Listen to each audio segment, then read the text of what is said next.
Assalamu alaikum wa rahmatullahi wa barakatuh.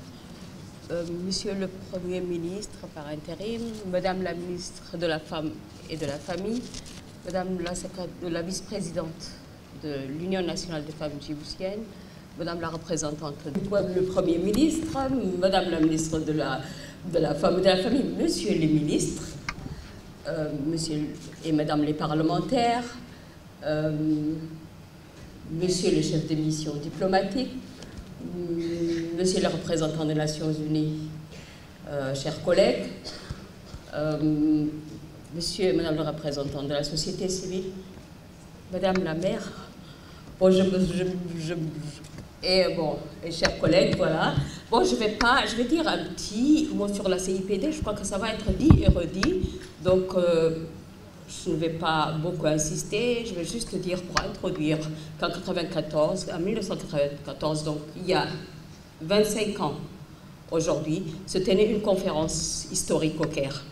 La conférence internationale de la population et du développement, puisqu'il s'agit d'elle, a regroupé 179 pays qui ont adopté le programme d'action de la CIPD et ont ainsi reconnu que la santé reproductive, l'autonomisation des femmes et l'égalité des sexes constituaient la voie du développement durable. Alors, moi j'aimerais bien mettre là aujourd'hui sur la balance mon expérience. J'avais participé à cette conférence de 1994 en tant que cadre djiboutien. Je travaillais au bureau central de recensement et j'étais présente lorsque Djibouti a participé à différents niveaux à cette conférence. Donc, je peux dire aujourd'hui ici que Djibouti a tenu les promesses. Djibouti a tenu les promesses en mettant l'accent sur la valeur de l'engagement en faveur des femmes et des filles, à la fois comme une fin en soi et comme un moyen d'amélioration de la qualité de vie de toutes et de tous. Djibouti a tenu les promesses en érigeant en priorité nationale la santé reproductive, notamment la planification familiale, comme condition préalable à l'autonomisation et l'émancipation des femmes, et en mettant tout en œuvre pour mettre un terme aux violences basées sur le genre et aux pratiques traditionnelles néfastes, notamment les mutilations génitales féminines. Djibouti a tenu les promesses car c'est en 1994 qu'a été mis en place le premier programme d'équilibre familial, axé sur la planification familiale.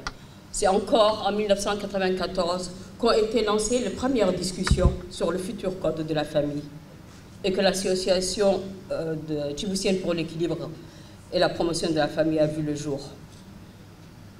Et déjà, je voudrais ajouter que depuis déjà quelques années, l'Union nationale des femmes djiboutiennes menait une lutte acharnée contre les mutilations génitales féminines. Au cours de ces 25 dernières années, Djibouti a tenu ses promesses en bouleversant le paysage en ce qui concerne le droit et l'autonomisation des femmes.